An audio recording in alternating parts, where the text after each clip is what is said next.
Muy buenas noches con todos y todas. Vamos a dar inicio a nuestra sesión número 4, llamada métodos de contratación o también llamada método, mejor dicho, etapa selectiva, ¿no? En esta clase vamos a enfocarnos en ver específicamente como contenido estos 6 puntos. Vamos a ver cuáles son los documentos del procedimiento de selección, ¿ya? Y más allá de cuáles son, vamos a ver cuáles son los problemas que se suscitan con estos documentos del procedimiento de selección y cuál es su importancia dentro de la misma, ¿ya? Tanto para las entidades como para los contratistas, ¿ya? Luego vamos a ver cuáles son los requisitos de calificación, es decir, qué toma en cuenta las entidades para evaluar eh, una oferta, y de hecho vamos a ver también del lado de los proveedores, cómo sacarle provecho también, o de qué manera se puede sacar provecho al momento de participar en un procedimiento de selección, ¿ya? De hecho, les comento, el día de ayer o antes de ayer ha salido la ley del joven empresario, ¿ya? Vamos a ver que esa ley tiene cierta incidencia en el tema de contratación pública, así que eso les puede interesar mucho a aquellos que tienen empresas o quieren formar empresas para venderle al Estado. ¿Ok? Entonces, eso lo vamos a comentar en su momento, digamos, de las virtudes que tiene esa ley, ¿ya? Los requisitos también para poder, digamos, beneficiarse de la misma y cuáles son también sus limitaciones. ¿De acuerdo? Es una ley que recién ha salido, como les digo, hace 2 días, pero que tiene incidencia en tema de contratación pública. Luego vamos a ver los factores de evaluación, ¿ok? Digamos que también toma en cuenta la entidad para evaluar. Vamos a ver las reglas generales del procedimiento de selección, cada una de sus etapas en sí misma, qué sucede en aquellos casos en los que no se presentan postores o los que habiéndose presentado, digamos, no cumplen con las explicaciones técnicas o los términos de referencia puestos por las entidades, ¿no? ¿Qué pasa si nadie gana? ¿De acuerdo? ¿Cuál sería el siguiente paso? ¿Ok? O, ¿qué pasa si las entidades, por alguna razón en particular, deciden cancelar el procedimiento de selección? ¿En qué caso se puede cancelar? ¿Ya? ¿Y qué podría hacer los proveedores eventualmente o los postores en ese tipo de situaciones? ¿Ya? Muy bien. Eso vamos a verlo el día de hoy. Vamos a ver estos 6 puntos en concreto. ¿Ya? Y como las clases anteriores que hemos ido teniendo, vamos a tener, digamos, una parte expositiva. ¿Ya? Pero esta parte expositiva, más allá de lo que dice la ley, porque todos pueden leer la ley, por cierto, ya en la página que les he dado, el enlace que les he dado el otro día, ahí ya pueden obtener la ley y el reglamento de manera integral, completo y actualizado, ¿ya? Así que sí, les recomiendo que lo puedan revisar. Pero lo que me interesa, sobre todo, es mostrarles a través de ejemplos los principales problemas que se da en la práctica, ¿ya? A mí me gustaría hacer un curso, aunque muchas veces los diplomados que dictamos, la idea es enfocarlo no en lo que dice la ley, sino más bien todo lo contrario. ¿Qué es lo que no dice la ley que en la contratación pública se presenta constantemente y cómo se resuelve? ¿No? Muchas veces se utilizan los principios para llenar estos vacíos, ¿ya? Pero a veces los principios también resultan insuficientes. Entonces vamos a ver, como les repito, cuáles son los problemas que se dan en la práctica. Muchos de ellos, vamos a ver cuáles son las soluciones, porque lo que quiero que vean, a ver, podemos darle algunos tips para resolver problemas en contratación pública, ¿ya? Yo siempre recomiendo lo siguiente. El primer tip, ¿ok? Es tener la ley a la mano, ¿ok? La ley y el reglamento a la mano, actualizado, debidamente actualizado. ¿ya? Antes de resolver cualquier problema, tener tu ley y tu reglamento actualizado.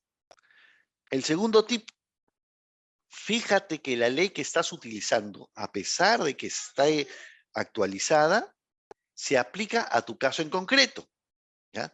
Porque hay contratos o problemas o arbitrajes que no utilizan la norma actual, sino recuerden que utilizan la norma que estuvo vigente a la convocatoria de ese procedimiento de selección. Y muchas veces son normas antiguas. Yo, por ejemplo, he llevado un arbitraje que recientemente ha concluido, en el cual el árbitro, para resolver ese arbitraje, el fondo de la controversia, ha tenido que usar el decreto legislativo 1017. ¿Okay? Entonces, es la norma anterior o la norma derogada a la ley 3225. Entonces uno puede decir, oye, pero ¿cómo puede utilizar una norma derogada? Lo que pasa es que para resolver el fondo de esa controversia se utiliza la norma que estuvo vigente en la convocatoria de ese procedimiento de selección. Y puede ser, como les digo, una norma antigua. ¿Ok? Entonces, ese es el segundo tip importante, ¿no? Verificar que la norma que estás utilizando es aplicable para tu caso en concreto, ¿ya?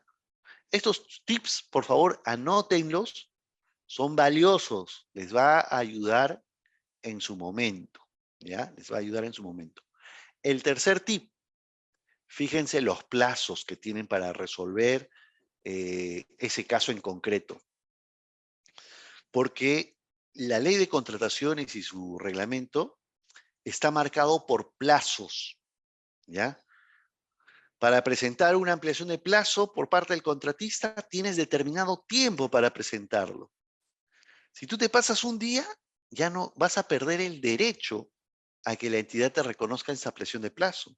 De igual manera, las entidades, si la entidad no resuelve una ampliación de plazo dentro del tiempo que le ha establecido la norma, se entenderá que esa ampliación de plazo ha sido concedida al contratista y por lo tanto, la entidad ya no le va a poder aplicar penalidades. Y mañana más tarde, Contraloría va a venir, va a ir donde ese funcionario que no resolvió esa ampliación de plazo a tiempo y le va a decir, como tú no resolviste a tiempo, le has perdonado las penalidades al contratista porque se entiende que esa ampliación de plazo ha sido concedida por tu inacción, entonces esa penalidad la vas a pagar tú, funcionario público. ¿Ok? Entonces los plazos, repito, son importantísimos y están en toda la parte de la ejecución contractual. Ampliaciones, adicionales, en la liquidación de la obra. Importantísimo. ¿Ya?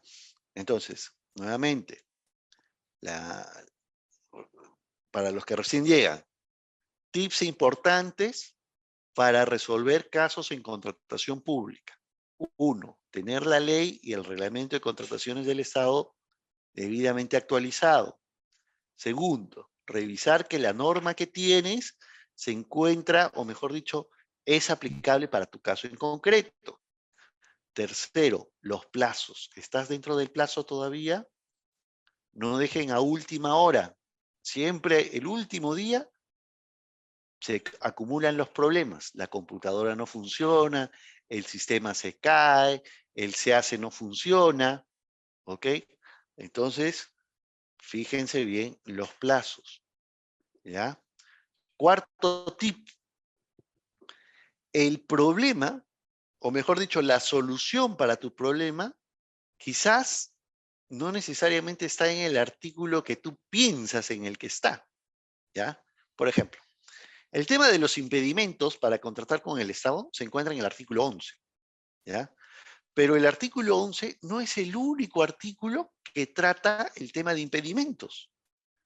Hay otros impedimentos que están regulados en el reglamento. Ahí de forma muy escondida se encuentra, ¿ya? Entonces hay que tener cuidado, ¿ya? Luego, hay disposiciones, hay, digamos, regulaciones que pueden resolver nuestro caso en concreto, que tampoco está, digamos, en los artículos de la ley, sino están en las disposiciones complementarias y transitorias, es decir, en la parte final, ¿ya? Entonces, hay que revisar el texto íntegro de la norma. tanto de la ley como el reglamento y sus disposiciones complementarias y transitorias. Muchas veces en esas disposiciones complementarias y transitorias está la respuesta a lo que estamos buscando. Y en algunas situaciones en concreto, hasta suelen ser beneficiosas. Por ejemplo, una empresa pública, ¿ya? Una empresa pública que contrata bajo el ámbito de la ley de contrataciones del Estado, necesita para su producción determinados bienes, ¿ya? Es decir, esta empresa pública produce un bien llamado A, por ejemplo. Pero para fabricar este producto A, la entidad o esta empresa pública necesita comprar insumos, el insumo B, por decirlo así, ¿ya? Entonces necesita comprar gran cantidad. Y ya vamos a ver un cuadro de valores. Por ejemplo, si yo necesito comprar 5 millones del insumo B, tendría que realizar una licitación pública. Pero las disposiciones complementarias y transitorias de la ley y del reglamento de contrataciones del Estado establecen una disposición final que las empresas públicas, para poder producir bienes de su objeto social, no es necesario que hagan una licitación pública, sino lo pueden hacer a través de una adjudicación simplificada. En otras palabras, si bien es cierto, te tocaría realizar una licitación pública, que es un procedimiento que de por sí dura 2 a 3 meses, ¿ya? Y que tiene una serie de etapas dentro de ese procedimiento de selección, la ley te dice, no, para las empresas públicas no es necesario utilizar una licitación pública. Puedes utilizar una adjudicación simplificada. Y una adjudicación simplificada dura menos tiempo, tiene ciertas etapas omitidas a diferencia de la licitación pública. Entonces le puede resultar mucho más rápido a una empresa pública contratar de esa manera. Pero eso se encuentra en una disposición complementaria, final, transitoria. Entonces hay que revisar, repito, íntegramente la norma, ¿ya? Y último tip, hay algunos más, pero ya se los voy a ir dando en el camino. Y un tip adicional es el siguiente. Cuando tengan dudas respecto de un concepto, ¿ok? Cuando tengan dudas respecto de un concepto, revisen el anexo del reglamento. El reglamento tiene un anexo en donde hay definiciones de algunos términos, ya sea técnicos o legales. Y eso ayuda bastante para poder esclarecer algunos problemas que se puedan suscitar en la práctica, ¿ya? De igual manera, y esto es, digamos, un bonus track, si tienen problemas también o quieren solucionar un problema en contratación pública y la ley no resulta, digamos, cómoda o no nos resuelve de manera fácil el problema, hay que revisar las opiniones del OCE, ¿ya? Hay que revisar las opiniones del OCE que han interpretado una gran cantidad de artículos, tanto de la ley como del reglamento, ¿ya? Para los que recién se inician en el ámbito de contratación pública, ¿qué son las opiniones del OCE? Bueno, el OCE, ustedes saben que es el órgano superior o el órgano supervisor, perdón, de las contrataciones con el Estado. Este organismo o esta entidad tiene un órgano que se llama Dirección Técnica Normativa, ¿ya? Este órgano se encarga de resolver consultas formuladas tanto por el sector privado como el sector público. Y lo ha hecho casi desde el inicio, desde que se creó el OCE, ¿ya? Incluso cuando existía el CONSUCODE, que era el nombre anterior al OCE, ¿ya? Y ha, digamos, resuelto varias dudas, digamos, ha interpretado varios artículos de la ley, ¿ya? Entonces, muchas de sus opiniones están muy bien fundamentadas, bien hechas, y ayudan bastante para casos similares que uno pueda tener. Pero hay que tener cuidado, porque como ustedes saben, la normativa de contratación del Estado ha cambiado significativamente. Entonces, hay que revisar que esas opiniones estén interpretando pues una norma que se encuentre vigente, o al menos un concepto que resulte, digamos, estable en el tiempo, ¿no? Y cuyo cambio normativo no significa necesariamente un cambio, ¿ya? Por ejemplo, el concepto de penalidad. El concepto de penalidad es, digamos, perenne en el tiempo, no va a cambiar propiamente el concepto de penalidad. Pero el tratamiento de una penalidad sí podría ser diferente, y eso en función de la normativa vigente, ¿ok? Entonces hay que, digamos, es una buena ayuda a las opiniones del OCE, pero hay que chequear, hay que tener en cuenta que esas opiniones pueden, digamos, ser en base a normativa que ya se encuentra derogada. Entonces ahí hay que tener mucho cuidado. De hecho, hay opiniones del OCE que han ido cambiando justamente por los cambios normativos que se ha dado en la ley de contrataciones del Estado. ¿Ok?